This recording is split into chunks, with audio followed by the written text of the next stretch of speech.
What's been happening this week? Another action-packed week at the HQ of Mental Health Motorbike. So first of all, we had a meeting with Amanda and various other team members from the Institute of Advanced Motorists. So they're a national group that offer advanced driving sort of skills for their members, and they're big. They're a big organisation. And they were really keen to hear about what we do and develop some sort of strategic partnership with us. And it's amazing, once again, just how we're aligning ourselves with such amazing people.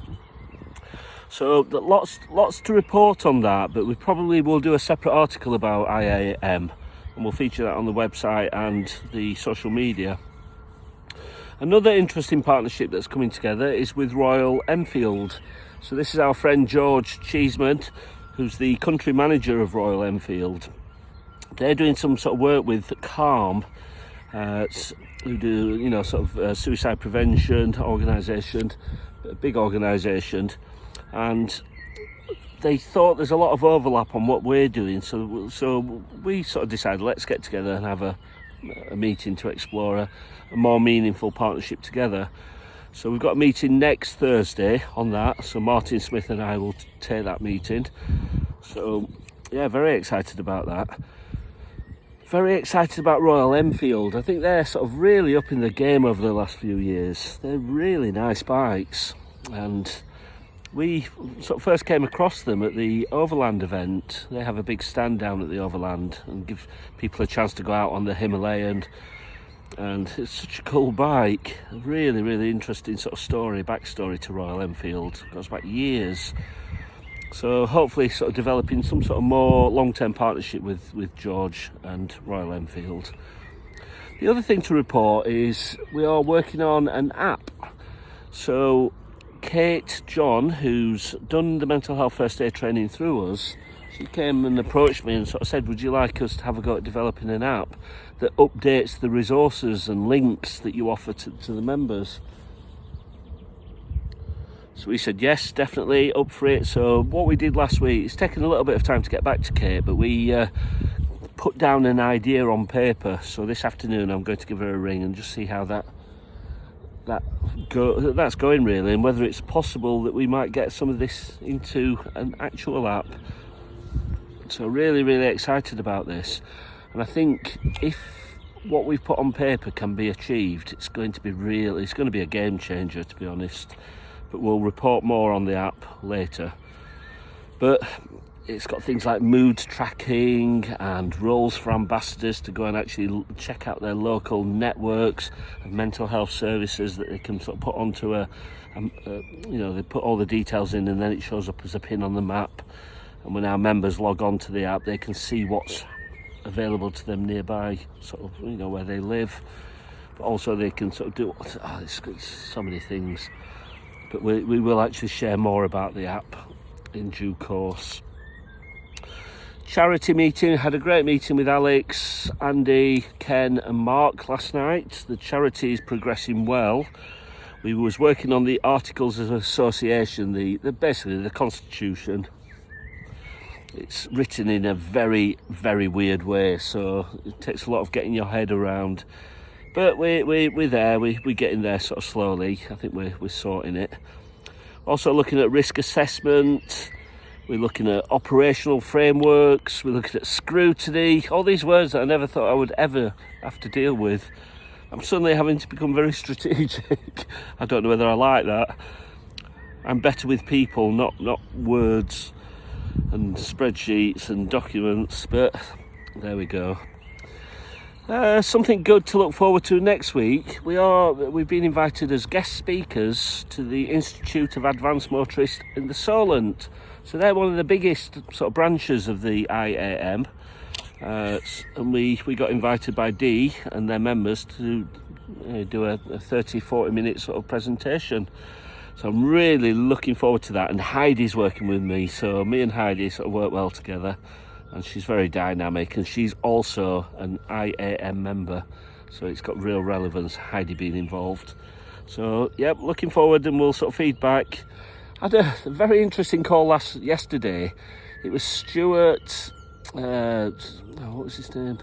Oh, sorry, Stuart, I forgot your surname. It's just literally gone out of my mind.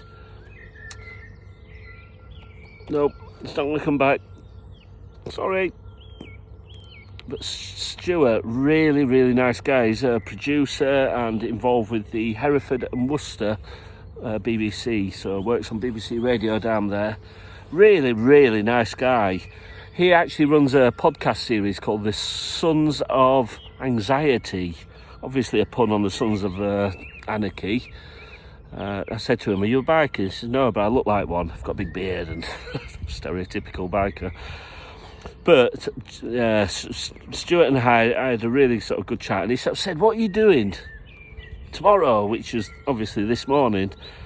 He said, "I've got a BBC sort of show running, and we want you on there. Can you jump on it?" So I said, "Yeah, why not?" So Sunday I was thrown in at the deep end, and it was a really nice interview. It was Malcolm was the presenter, and he did it in two sort of segments. So I listened to the first segment, and it came across quite well. And the second segment was probably going live anytime now, actually. And I talked about the mental health first aid, I talked about the history of mental health motorbike and various other things, but I thought it went really well. It's building my confidence to speak.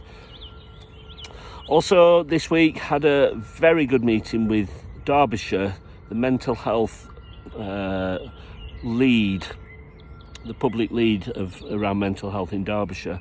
So I met with Fee, Michael and James.